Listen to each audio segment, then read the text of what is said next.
caminaba por las calles del centro de la ciudad. Entonces todavía no era el centro histórico, era simple y sencillamente el centro. De la mano de mi abuelo, que me hablaba de la ciudad que había debajo. Me comentaba en dónde había estado el palacio del emperador Moctezuma, quien gobernaba Tenochtitlan a la llegada de los españoles, dónde estaba el Templo Mayor, ese lugar que impresionó tantísimo a Cortés que lo comparó con la Torre Mayor de la Catedral de Sevilla, que era el edificio más alto del mundo en su época, donde estaba el Calmeca, que era la escuela de los nobles indígenas, el Zompante.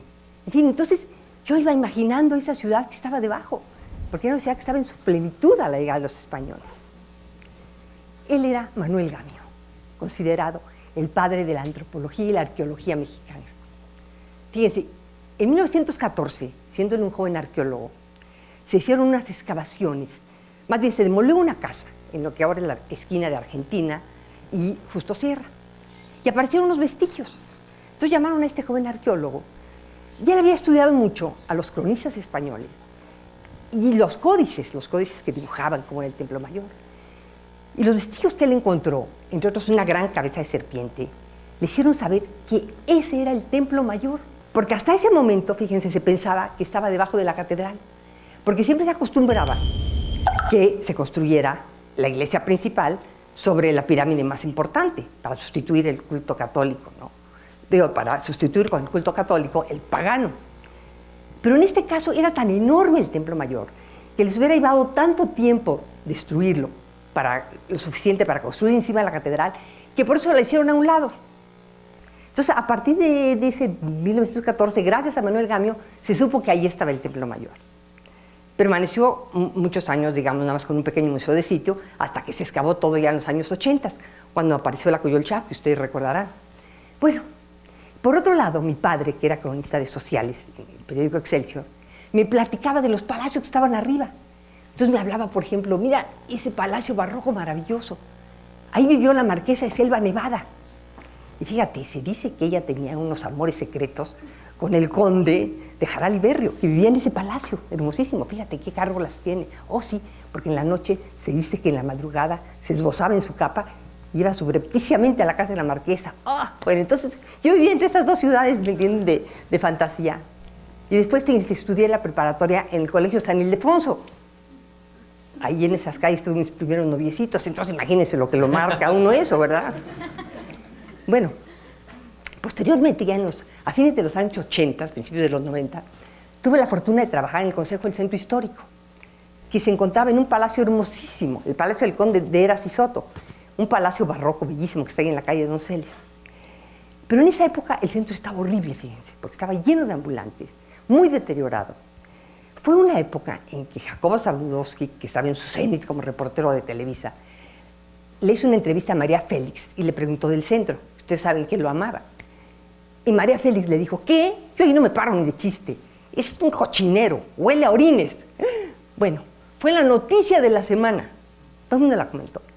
Y fue de alguna manera el detonador para que se iniciara el primer gran rescate del centro histórico. Era regente de la ciudad Manuel Camacho, quien quería ser presidente. Entonces había una oportunidad buenísima, ¿no?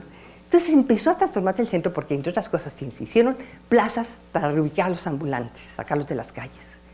Después se eliminó el decreto de congelación de rentas, una locura que se había establecido por la Segunda Guerra Mundial, un decreto de emergencia, que prohibía que se subieran las rentas de las casas.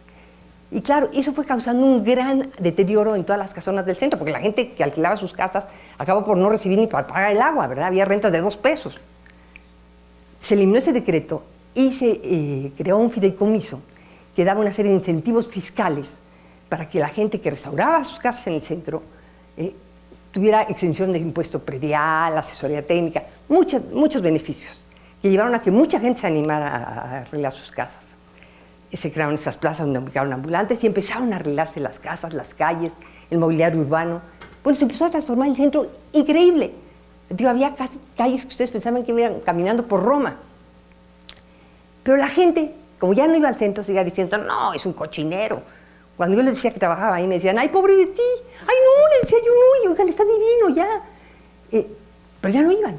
Entonces a mí se me ocurrió empezar a escribir unas crónicas que durante 2 años escribí en el periódico 1+1 y de ahí me pasé a la jornada donde llevo 25 años, hasta el día de hoy escribiendo todos los domingos crónicas, en las que platico toda la historia de la ciudad, de sus edificios, de sus plazas, sus palacios, sus personajes, su gastronomía. Y bueno, eso me permitió meterme a lo que es la historia de esta ciudad y conocer a profundidad su origen. Oigan, esta ciudad tiene el origen más fascinante del mundo, porque fíjense ustedes que, bueno, quiero que nos remontemos a hace 700 años, cuando llega la última tribu que va a llegar del norte a poblar esta cuenca maravillosa, que era de lo más fértil. Pero es la última tribu en llegar, la séptima, son los mexicas o aztecas. Y ya está poblado todos los alrededores de los lagos.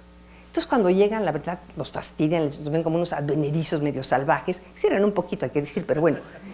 Y entonces finalmente le dan unos islotes ahí en medio de los lagos, pensando que se los iban a comer las víboras y las alimañas. Con lo que no contaban es que ellos se comían a las víboras y a las alimañas. Y lograron hacer en 200 años un imperio poderosísimo, que fíjense, llegó a dominar a lugares tan lejanos como lo que ahora es Centroamérica. Fíjense, les voy a decir nada más, para que se den una idea. Se conservó afortunadamente, uno de los códices que se conservó, es el famoso libro de tributos, donde están consignados todos los tributos que les pagaban. Por eso sabemos los lugares, hasta lugares que tan lejanos llegaron a dominar. Ustedes saben que sus letras eran como pinturitas, primorosas. Entonces, en este libro de tributos, ustedes pueden ver, por ejemplo, todo lo que les mandaban de la parte del sureste. Entonces ven ustedes, por ejemplo, plumas hermosísimas de las aves de allá, para los penachos, piezas de oro, de jade, por supuesto cacao. Más del centro del país les mandaban maíz, frijol, mantas de algodón. Bueno, era un imperio que después se podía comparar con el romano. Y por supuesto ese poder se tenía que reflejar en su ciudad. Así que en 200 años ellos levantaron una ciudad que verdaderamente impresionó a los españoles. De hecho, la conocemos a detalle por las descripciones de ellos mismos. Por ejemplo, entre otras las que Cortés le hacía al rey de España en sus cartas de relación. Fíjense esto. Imagínense esto. Entre 5 lagos de diferentes tonalidades se levantaban palacios y pirámides impresionantes, todas pintadas de colores, decoradas con esculturas prodigiosas, muchas de las cuales las podemos ver actualmente en el Museo de Antropología y el Museo del Templo Mayor. Cruzada por canales y acequias, por las que surcaban cientos de canoas con las mercancías más inimaginables. De hecho, con Cortés venían soldados que habían estado en las ciudades más importantes del mundo en su época, como Roma, como Constantinopla, y decían que nunca habían visto una ciudad así. De hecho, la comparaban con las ciudades de fantasía que describían en los cuentos de Amadís de Gaula. Por esa razón, cuando Cortés finalmente logra conquistar la ciudad, después de un sitio terrible de 75 días, imagínense, en que los mexicas resistieron con un valor de verdad heroico. Yo no sé por qué no se platica más eso en la historia.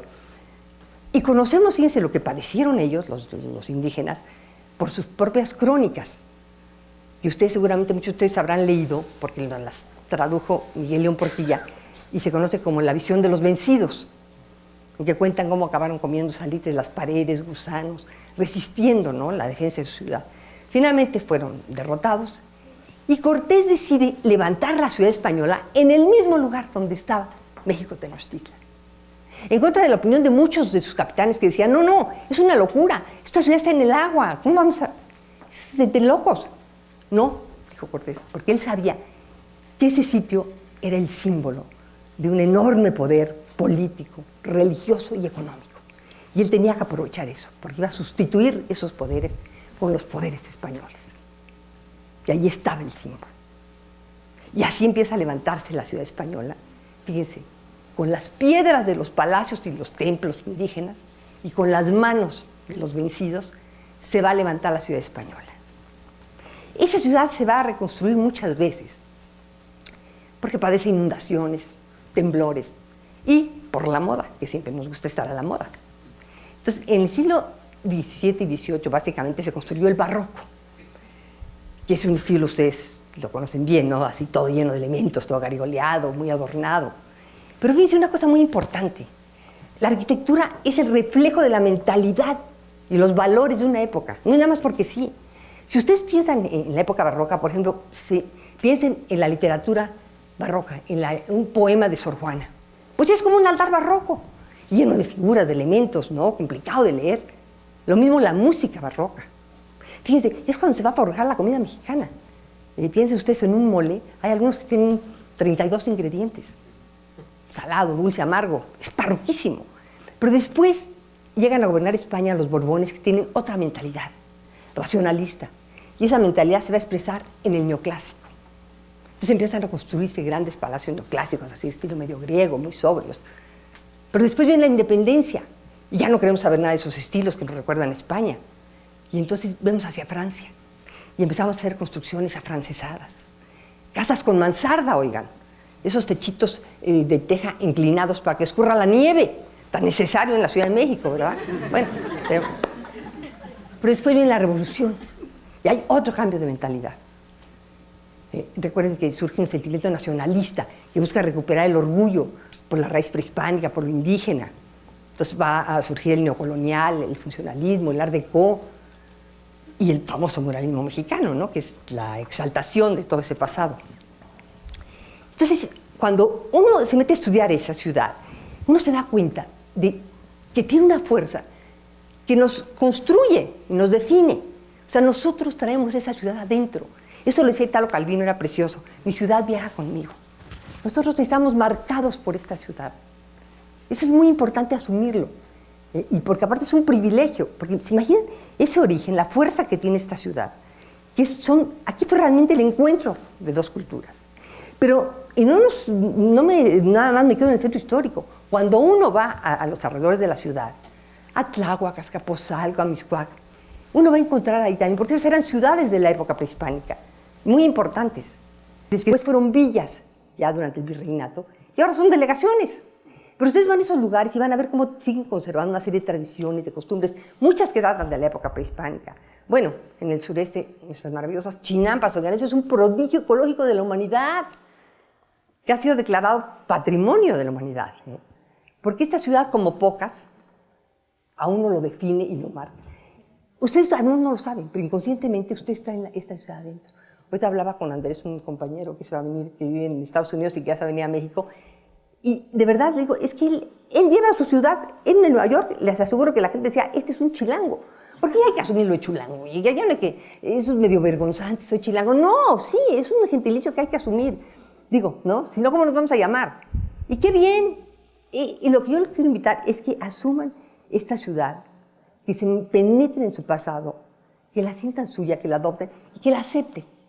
Hay que amar esta ciudad, porque esto, fíjense, cuando uno entiende y acepta este origen maravilloso que trae uno en esta ciudad, uno se va a sentir va a tener un sentido muy claro de identidad, un orgullo, un sentido de pertenencia.